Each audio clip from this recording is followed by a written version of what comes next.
سلام دوستان، امروز میخوام با 2 بسته ژله و 1 لیوان شیر این دسرهای خوشگل و خوشمزه رو آماده کنم تا با عزیزانتون نوش جان کنین. از 2 بسته ژله آلوورا و انار استفاده کردم. به جای ژله انار میتونین از ژله آلبالو استفاده کنین که هم ترشه و هم قرمز. روی هر کدوم از این ژله ها 1 لیوان آب جوش میریزم، هم میزنم تا یه مقداری ذرات ژله حل بشه.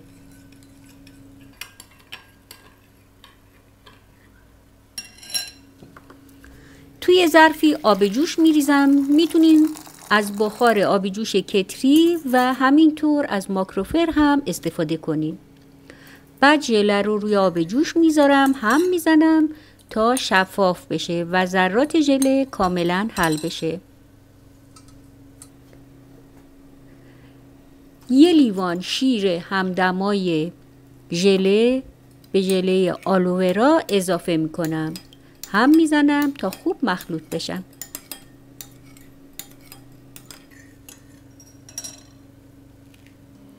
ژله انار رو هم روی بخار آب جوش میذارم و هم میزنم تا کاملا شفاف بشه. 1 لیوان آب سرد روی ژله انار میریزم. ژله ها که آماده شدن اونا رو تو لیوان هایی که در نظر گرفتم میریزم. من از لیوان های کوچک 1 نفره استفاده میکنم. تو این یکی ژله انار ریختم و انار و داخل دومی ژله آلوورا یا ژله شیر میریزم و ژله ها رو داخل یخچال میذارم. بعد از اینکه یه مقداری بستن اونا رو از یخچال خارج میکنم و به این شکل که میبینین روی اونها رو کمی پر میکنم.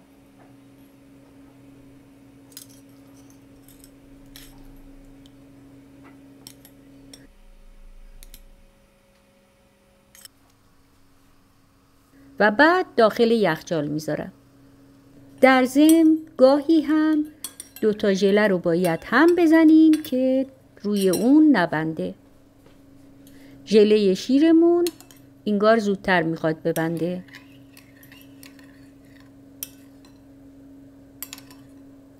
برای اینکه به شکل اریب در بیاریم من از یه بشقاب خورشخوری استفاده کردم و لیوان ها رو به شکلی که میبینین داخل اون میذارم. از یه حوله کوچیک استفاده کردم که لیوان ها نلغزن. بعد از ژله انار و ژله آلوورا داخل لیوان ها به شکل اریب یه مقداری میریزم. همینطور که میبینین با 2 بسته ژله 1 لیوان شیر و 3 لیوان آب میتونین دسر خیلی خوبی داشته باشین و مدل های مختلف رو آموزش ببینین. این دسر بسیار کم خرجه و خیلی شیک و مجلسیه. غیر از این 8 مدلی که من بهتون آموزش میدم شما میتونین ایده بگیرین و مدل های دیگه هم آماده کنین.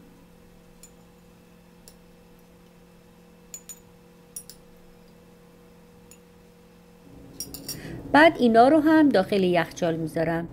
بعد از خارج کردن از یخچال میتونم به همین شکل به شکل اریب اونا رو ادامه بدم یا به این شکل صاف بذارم و بقیه اونو به صورت صاف پر کنم. خب این یکی رو من میخوام صاف بذارم و بقیه رو به شکل اریب پر کنم. از دونه های انار که رنگ مخالف ژله شیرمون هست روی اون میریزم و یه مقدار ژله انار روی انارها میریزم.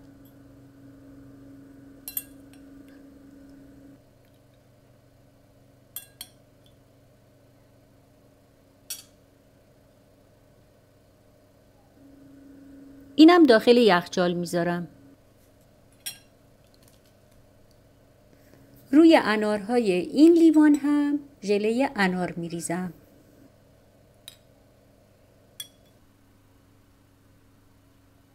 روی این ژله های انار که بسته ژله شیر میریزم یا همون ژله آلوورا. و بعد از اتمام ردیف دوم ظرف رو داخل یخچال میذارم. ژله هایی که بستن از داخل یخچال خارج میکنم و باز مثل قبل از رنگ مخالف روی اونها رو پر میکنم. چند قاشق هم دونه انار اضافه میکنم که دسرمون قشنگتر بشه. این لیوان رو هم داخل یخچال میذارم. این هم مرحله آخرشه که روی اون از ژله سفیدمون میریزم. روی این یکی رو تا نصفه میریزم از ژله قرمز و بعدی رو از ژله سفید، اینم تا نیمه پر میکنم. بقیه رو با رنگ مخالف پر میکنم و هر کدوم انار نیاز داره روی اون انار هم میریزم.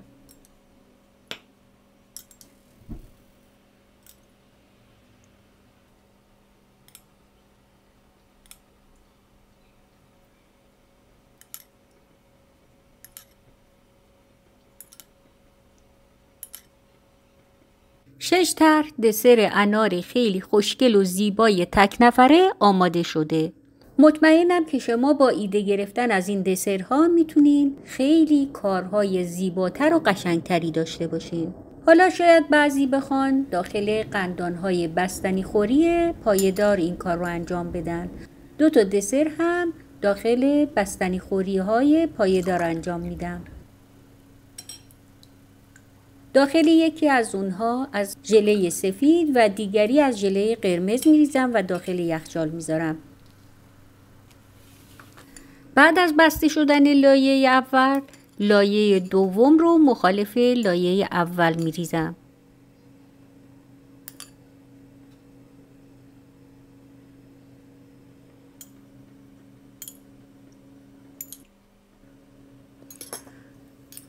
یه مقدار انار هم اضافه میکنم و بعد از گذاشتن داخل یخچال و خارج کردن دوباره رنگ مخالف هر کدوم رو روی اون میریزم.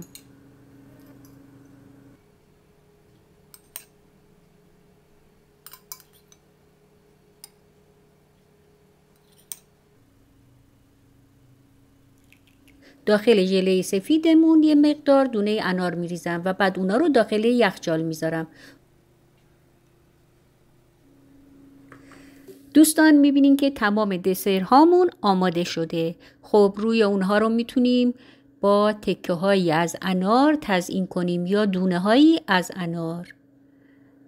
خدا نگهدارتون.